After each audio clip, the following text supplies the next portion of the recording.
voices in our heads now have a frequency. America's first competition talk show. The hub is engaging. Talk Life.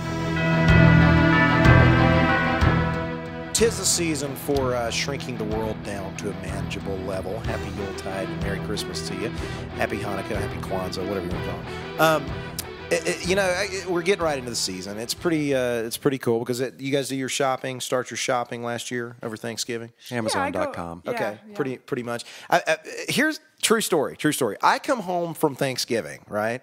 And be gone for a couple of days, come home, and the yard has been raked.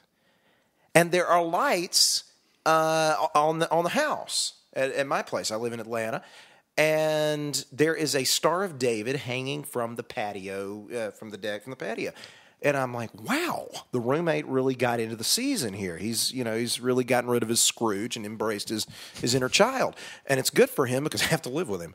And so, wake up Sunday morning or Monday morning, and he's walking down, and I said, wow, congratulations, you really decked the halls this year. He said, I didn't do that.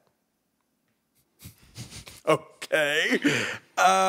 Come to find out, he had run into a guy in the front yard who was raking the leaves over the weekend. He just assumed that I'd hired the guy while I was out of town to do it, and then he comes back Monday morning and they've decorated the house. Nobody knows this guy. Nobody ever saw him again. Nobody ever hired him. It's just the way it. Santa Claus? Was he kind of large, Santa, white kind of beard, laugh kind of jolly? No, he was Indonesian. Oh, okay. So, Indonesian Santa. But, it was just stuff like that. But I guess the point here is, you take time to laugh. You take time to appreciate life a little bit more because, and you guys react to this. We get so caught up in the macro stuff so much time out of the year. We're drowning in it. And we finally get a chance to, I was talking with a group of folks about it just recently, hit the reset button. If anything, even if you're not a person of faith, it's a time to really get a context around peace on earth. And honestly, what really matters, boiling it down to the individual level. And I think that's what the holiday season's a lot about. What do you think? I think off a little bit, Barry? I think peace on earth, wasn't that the code they used on Dr. Strangelove to release the nuclear It bombs, corresponded with the code? up, down, down features on Contra. I know that, but I memorized it to this day. I don't know about the Legend of Zelda. It's fluoridation in the water that's really destroying America. Is it really? But see, we get it at Christmas too. It's in Hanukkah and Kwanzaa, and so it's the holidays. So see, he can't get from macro. He's talking about freaking utilities and waterworks. It's like, this reminds me of a problem we have with the work system and the utilities in Cobb. Sarah, what memories here? What really just personifies the season for you? Spending time with family. Okay. That's typically, for me, growing up Catholic. You get together with family members that you haven't seen. You go to church together and you celebrate the season. And for me, the season is about family and reuniting and just enjoying being together, whether it's snowy or not. And it's not necessarily about the gifts. I know we're in the United States and we're all about the consumer environment, but it's bigger than that. Well, and people are and I think one of the offshoots, and if you've got to find a silver lining in the gray cloud, when you're in a tough economic time, is that it calls you almost by necessity to pull back together. Family is giving significance again that perhaps we have forgotten for a long time. Maybe we've gotten away from it. It gives us a chance, I think, to pull back around what really matters. And ultimately, the consumerism is there. But I'm hearing stories about now, statistically speaking, people are spending more and more of their own dollars that they would have spent on gift giving to fly family home for the holidays. Because togetherness, community, the family matters that much more when everything around you is spinning out of control, seems to be.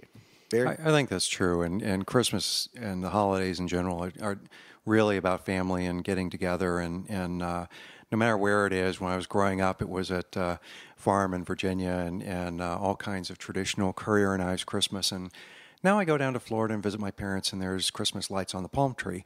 But it's still being with family, and life is good.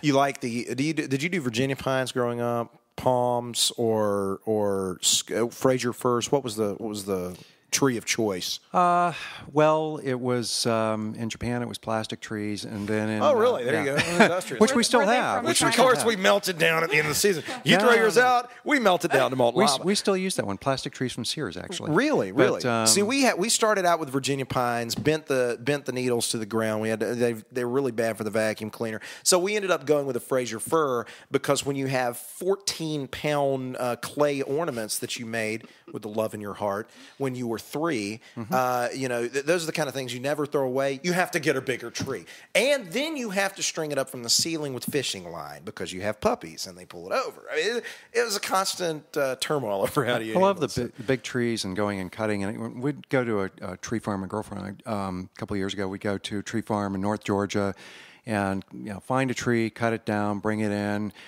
go from floor to ceiling, and all this. I mean, it was just great. Cover up half the living room, and I love that. I miss doing that. Yeah. So it's kind of, I mean, it would have paid to have an engineer in the family in our case. It's like, all right, fix the problem. We need a Georgia Tech grad, seriously, for 5 minutes, put Munson away. Only once, though.